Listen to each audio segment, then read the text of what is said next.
വിഴിഞ്ഞം മുല്ലൂർ ശാന്തകുമാരി വധക്കേസിൽ 3 പ്രതികൾക്കും വധശിക്ഷ. റഫീഖ ബീവി, മകൻ ഷഫീഖ്, സഹായി അൽ അമീൻ എന്നിവർക്കാണ് വധശിക്ഷ. നെയ്യാറ്റിൻകര അഡീഷണൽ സെഷൻസ് കോടതിയുടേതാണ് ശിക്ഷാവിധി. വിവരങ്ങളുമായി ഷീജ ഞങ്ങളുടെ പ്രതിനിധി ചേരുന്നു. ഷീജ, നേരത്തെ തന്നെ വളരെ വിവാദമായ ഒരു കേസ്, 2022 നടന്ന കേസ്.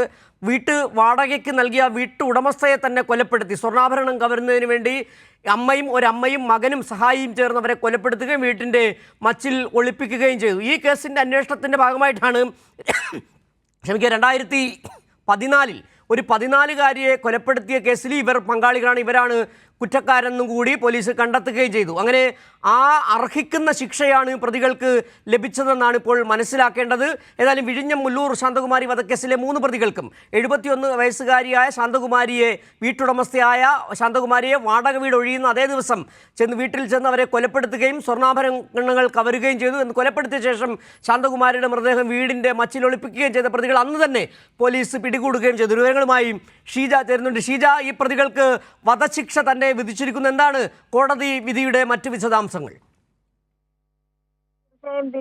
വിഴിഞ്ഞം മുല്ലൂർ ശാന്തകുമാരി വധക്കേസിലാണ് ഇപ്പോൾ പ്രതികൾക്കുള്ള ശിക്ഷ വിധിച്ചിരിക്കുന്നത്. ഇവർ കുറ്റക്കാരാണെന്ന് 16-ാം തീയതി കോടതി വിധിച്ചിരുന്നു. 3 പ്രതികൾക്കും വധശിക്ഷയാണ് വിധിച്ചിരിക്കുന്നത്. അതായത് റഫീഖ ബീവി, മകൻ ഷഫീഖ്, സഹായി അൽ അമീൻ എന്നിവർക്കാണ് ഇപ്പോൾ വധശിക്ഷ വിധിച്ചിരിക്കുന്നത്. നെയ്യാറ്റിൻകര അഡീഷണൽ സെഷൻസ് കോടതിയാണ് ശിക്ഷ വിധിച്ചിരിക്കുന്നത്. പ്രധാനമായും സ്വർണം കവരുവാനായി ശാന്തകുമാരിയെ കൊന്ന ശേഷം മൃതദേഹം ഒളിപ്പിച്ചു എന്നതാണ് കേസ്. 2022 ജനുവരി 14-നായിരുന്നു ശാന്തകുമാരി കൊല്ലപ്പെട്ടിട്ടുണ്ടായിരുന്നത്.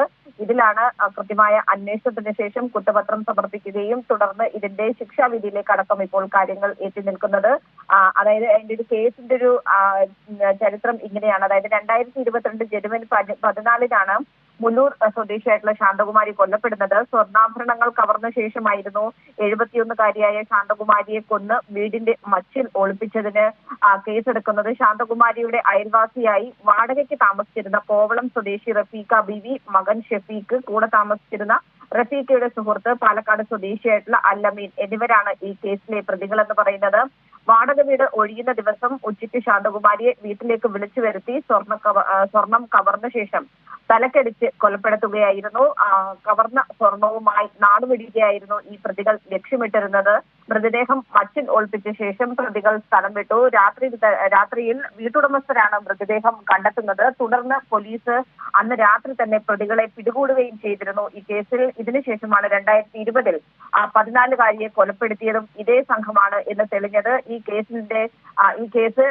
കേസിലാണ് ഇപ്പോൾ നടപടികളെല്ലാം പൂർത്തിയാക്കി ശിക്ഷ പ്രഖ്യാപിച്ചിരിക്കുന്നത്.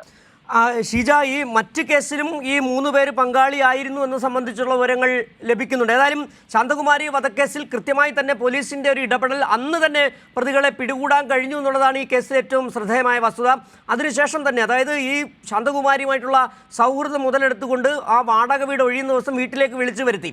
അങ്ങനെ വളരെ സൗഹൃദം അന്തരീക്ഷം ഉണ്ടായിരുന്നുകൊണ്ട് തന്നെ ശാന്തകുമാരി വീട്ടിലെത്തി. ആ സൗഹൃദം മുതലെടുത്താണ് ഈ അമ്മയും മകനും സഹായിയും ചേർന്ന് ഇവരെ കൊലപ്പെടുത്തുകയും ചെയ്തത്.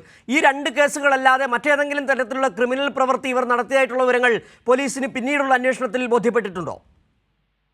നിലവിലേതായാലും ഈ 2 കേസുകൾ സംബന്ധിച്ചാണ് ഈ പ്രതികളുടെ കൂടുതൽ വിശദാംശങ്ങൾ ഇപ്പോൾ പോലീസിന്റെ പക്കലുള്ളത്. അതും ഈ ഒരു കേസിന്റെ അന്വേഷണവുമായി ബന്ധപ്പെട്ട് നിൽക്കുമ്പോഴാണ് ഈ കേസ് 2020 ഈ 14-കാരിയെ കൊലപ്പെടുത്തിയതും ഇതേ സംഘമാണ് എന്നുള്ളത് തെളിഞ്ഞിട്ടുണ്ടായിരുന്നത്. ഏതായാലും ഈ കേസുമായി ബന്ധപ്പെട്ട് കൃത്യമായിട്ടുള്ള ഒരു അന്വേഷണം പോലീസിന്റെ ഭാഗത്തു നിന്നും നടന്നു എന്നുള്ളത് എടുത്തു പറയേണ്ടതാണ്. കാരണം ഈ കേസിൽ ശാന്തകുമാരിയെ കൊലപ്പെടുത്തിയ ശേഷം കൃത്യമായ രീതിയിൽ ഇവിടെ നിന്നും രക്ഷപ്പെടാൻ വേണ്ടിയിട്ടുള്ള എല്ലാ നീക്കങ്ങളും പ്രതികൾ നടത്തിയിരുന്നു. പക്ഷേ ആ പ്രതികളെ അന്ന് തന്നെ പോലീസ് പിടികൂടുന്ന ഒരു സാഹചര്യമാണ് അന്നുണ്ടായത്. അതായത് അന്ന് രാത്രി തന്നെ പോലീസ് ഇവരെ പിടികൂടിയിരുന്നു. തുടർന്നും കൃത്യമായ രീതിയിൽ അതിന്റെ അന്വേഷണം പൂർത്തിയാക്കി കുറ്റപത്രവും സമർപ്പിച്ചിരുന്നു. അതിനുശേഷമാണ് ഇപ്പോൾ അത് ശിക്ഷാവിധിയിലേക്ക് എത്തി നിൽക്കുന്നത്. ഷിജ, ഈ ശാന്തകുമാരിയും ആ വീട്ടിൽ ഒറ്റയ്ക്കാണ് താമസിച്ചിരുന്നതെന്നാണ് തോന്നുന്നത്. നിലവിൽ നാളുകളായി ഈ റഫീഖ ബീവിയും മകനും അവരുടെ സ്വദേശം എവിടെയാണ്? നിലവിൽ അവർ വാടകയ്ക്കാണ് അവിടെ നാളുകളോളം താമസിച്ചിരുന്നത്, വിഴിഞ്ഞത്ത് മുല്ലൂർ വാടകയ്ക്ക് താമസിച്ചിരുന്നത്. ഇവരുടെ സ്വദേശം എവിടെയാണ്? നേരത്തെ 14-കാരി കൊല്ലപ്പെട്ടതും ഈ സ്ഥലത്ത് തന്നെയായിരുന്നു. അത് സംബന്ധിച്ച വിവരങ്ങൾ നമുക്ക് ലഭ്യമാകുന്നുണ്ടോ?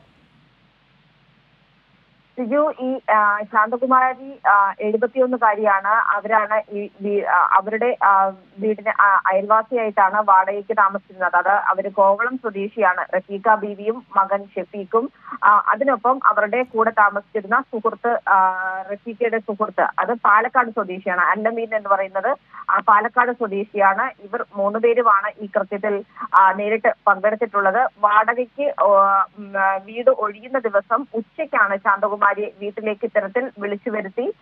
തുടർന്ന് സ്വർണം കവരുന്നു. അതിനുശേഷം തലക്കടിച്ച് കൊലപ്പെടുത്തുന്നു.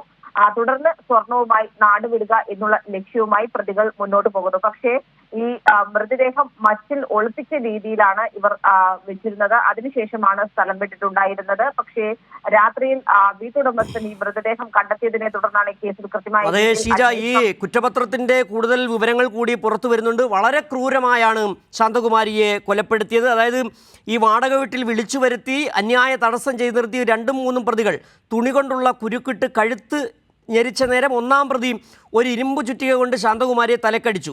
തുടർന്ന് 2-ാം പ്രതി അതേ ചുറ്റിക ഉപയോഗിച്ച് നെറ്റിയിലും തലയുടെ മറ്റു ഭാഗങ്ങളിലും അടിച്ചു കൊലപ്പെടുത്തുകയായിരുന്നു. മൃതദേഹത്തിൽ നിന്ന് സ്വർണ്ണാഭരണങ്ങളായ ലക്ഷ്മി ദേവിയുടെ ലോക്കറ്റുള്ള സ്വർണ്ണമാല, 2 കൈകളിലും അണിഞ്ഞിരുന്ന വളകൾ, മോതിരം, മാട്ടിയോടുകൂടിയ കമ്മലുകൾ എന്നിവയാണ് പ്രതികൾ കവർന്നെടുത്തത്. വളരെ കൃത്യമായ ഒരു ആസൂത്രണമാണ് ഈ 3 പേരും, ഒരു അമ്മയും മകനും സഹായിയും ചേർന്ന് നടത്തിയത്. അതിക്രൂരമായ കൊലപാതകം തന്നെയാണ് ഇവർ നടത്തിയതെന്നുള്ളത് കോടതിക്ക് ബോധ്യപ്പെട്ടിരിക്കുന്നു. അതിൻ്റെ അടിസ്ഥാനത്തിൽ ആണിപ്പോൾ ഈ കൊലപാതകം, തെളിവ് നശിപ്പിക്കൽ, കവർച്ച എന്നീ വകുപ്പുകൾ പ്രകാരം പ്രതികൾ കുറ്റക്കാരാണെന്ന് കണ്ടെത്തുകയും ചെയ്തിട്ടുള്ളത്. ഏതായാലും വിഴിഞ്ഞം മുലൂർ ശാന്തകുമാരി വധക്കേസിലെ പ്രതികൾക്ക് 3 പേർക്കും വധശിക്ഷ. മാതാവ് റഫീഖ ബീവി, മകൻ്റെ സഹായി, ഇവരുടെ സഹായി എന്നിവർക്കാണ് നെയ്യാറ്റിൻകര കോടതി ഇപ്പോൾ വധശിക്ഷ വിധിച്ചിരിക്കുന്നത്.